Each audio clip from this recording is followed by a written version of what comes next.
আমার গীতাকে পছন্দ হয়েছে। ওর সংস্কার আর কথা বলার ধরন খুব ভালো। এইরকমই জীবনসাথীর দরকার ছিল আমার।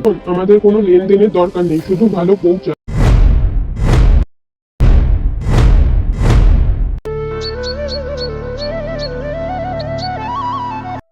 গীতার বিয়ে হয়ে যায়। তারপর থেকে নিলামের মনে হিংসা দিন দিন বাড়তে থাকে। সবাই গীতার প্রশংসা করত, গীতার সুখের কথা বলতো, আর এইসব কথা নীলমের মনে হিংসা তৈরি করত। একদিন নীলাম বাড়ির এক কোণে একা বসেছিল। ওর চোখে হিংসা আর মনে রাগ স্পষ্ট বোঝা যাচ্ছিল। গীতা আর গীতা, সব জায়গায় শুধু ওরই নাম। জাতিতে আর কেউ নেই। সবকিছু কি ওর কপালেই আছে? ভালো শ্বশুর বাড়ি, ভালো বর, আর সবাই তো বলছে ওর বাচ্চাও হবে, খুব খুশি হবে। না, আমি এটা কখনোই হতে দেব না। এবার আমি এমন কিছু করব যেন ওর সব খুশি চিরকালের জন্য চলে যায়। দেখব কিভাবে গীতা আমার থেকে সব রক্ষা করতে পারে। রাগ আর হিংসায় ভরা মন নিয়ে নীলম বাড়ি থেকে বেরিয়ে গ্রামের বাইরে এক ঘন জঙ্গলের দিকে যায়, যেখানে চারিদিক শুনশান আর ভয়াবহ পরিবেশ দেখা যায়। জঙ্গলের মধ্যে একটা পুরনো গুহা ছিল, যেখানে এক তান্ত্রিক থাকত। নীলম ধীরে ধীরে গুহার ভেতরে যায়।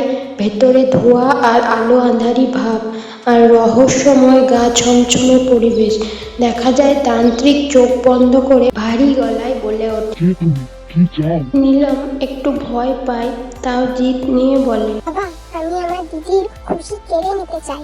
আমাকে এমন কিছু উপায় বলুন যেন ও কখনো মা হতে না পারে, ওর যেন কখনো বাচ্চা না হয়। তান্ত্রিক ধীরে ধীরে চোখ খুলে আর বলে, তোমার মনে অনেক অন্ধকার আছে। এর রাস্তা খুব কঠিন। যে অন্যের ক্ষতি চায় তার নিজের কখনো ভালো হয় না।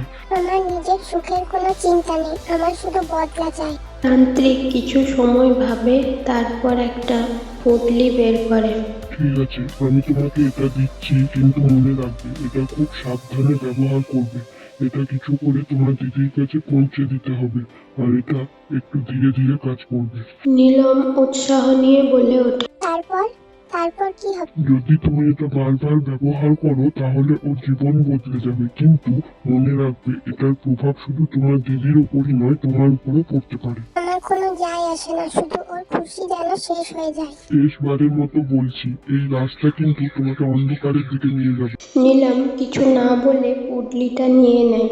গুহা থেকে বেরিয়ে ওর চেহারায় একটা ভয়ানক ভাব দেখা দেয়। এবার সবকিছু পাল্টে যাবে গীতা, এবার তোর পালা সবকিছু হারানোর। নীলাম হাসতে হাসতে বাড়ি চলে যায়। পরের দিন সকালে বাড়িতে বসে বসে নীলাম একটাই কথা ভাবে যে গীতার খুশি কিভাবে কেড়ে নেবে। একদিন ও মা বাবার কাছে এসে বলে, মা, আমার দিদির কথা খুব মনে পড়ছে। বিয়ের পর ওর সাথে দেখাও হয়নি, আমি ওর সঙ্গে দেখা করতে যেতে চাই। আরে নীলাম, এটা তো খুব ভালো কথা, দিদির সঙ্গে দেখা করতে যাবে, এতে এত ভাবার কি আছে? হ্যাঁ যাও, দিদির বাড়ি যাবে তো ওখানেও তোমার অধিকার আছে। নীলম মনে মনে খুশি হয়ে যায়। হ্যাঁ বাবা, আমি তাড়াতাড়ি বাড়ি ফিরে আসবো। কিছু সময় পর নীলম গীতার শ্বশুর বাড়ি যায়।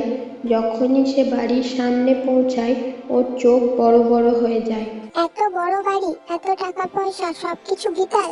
না, এবার এগুলো শুধু গীতার নয়, আমি ওর থেকে সব কেড়ে নেব, ওর সুখ, ওর বাড়ি, এমনকি ওর স্বামীকেও। দিন পেরোতে লাগে। নীলম ভালো ভাব দেখাতে লাগে সবার সামনে, কিন্তু ভেতরে ভেতরে চক্রান্ত করতে থাকে। একদিন ও রমেশের কাছে এসে বসে আর বলে, জামাই বাবু, একটা কথা বলবো, কিছু মনে করবে না তো? না না নীলম, বলো তুমি কি বলবে। তোমাদের বিয়ে অনেক দিন হয়ে গেল, কিন্তু এখনো পর্যন্ত বাচ্চার সুখ পেলে না। রমেশ চুপ হয়ে যায়। কখনো ভাবনি কিছু এসব নিয়ে? নীলম, তুমি হঠাৎ এসব কথা কেন বলছো? আমি তো তোমার ভালোর জন্যই বলছি, এত বড় বাড়ির দায়িত্ব তোমার পরে কে নেবে? নীলমের কথাগুলো রমেশের মনে চিন্তা জাগায়।